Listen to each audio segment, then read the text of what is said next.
Time now to get to the final trade of the day with Alan Knuckman of Agora Financial, who's keeping tabs on the wild market action from the wilds of Upper Michigan. Hello, Alan. We are looking forward to hearing your trader talk this week.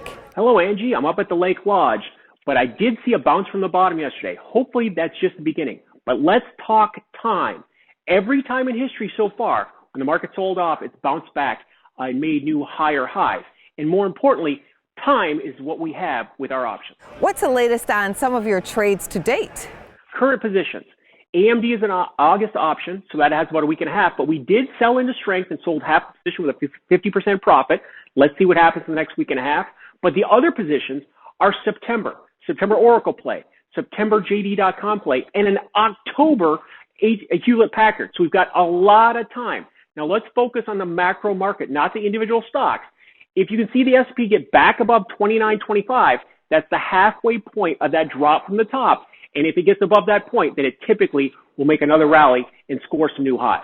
I noticed in this week's WPI Trade Trigger, you have a retweet. Smart money says, and we've said it many times, Twitter. Now, we made 50% and 100% just here in July on our positions in Twitter here. Now, this is a stock that had a breakout above 40. Now, it's come back to the breakout as markets often do. So we've seen winners here. If you remember last year, 235%, 164%. So this is a stock that smart money has been smart about playing and making money.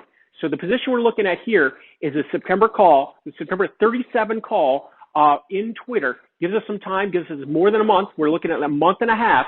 And again, it's all about the smart money making an extended move after coming back to this $40 super support to lean on. Let's see if we can make another rally to the upside.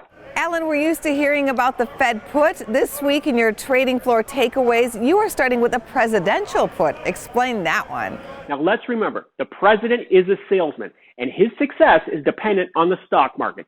He is going to do everything and anything in his power to build the stock market back up. Now, these were self-inflicted wounds. These can be self-corrected. So let's see what happens in the next couple weeks. Number 2, 5 fall.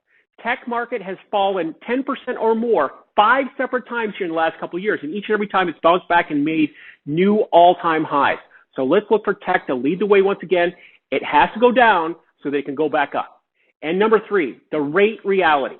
Now, the market had it right. We got a 0.25% rate cut here recently. Now, we look up to September. The markets are telling us there's a 100%, not anything in life is 100%, but there's a 100% chance of a September cut in rates. And there's also an 80% chance of cut in December. So it looks like because of this pullback, the markets are forced to cut rates. That's a positive for stocks.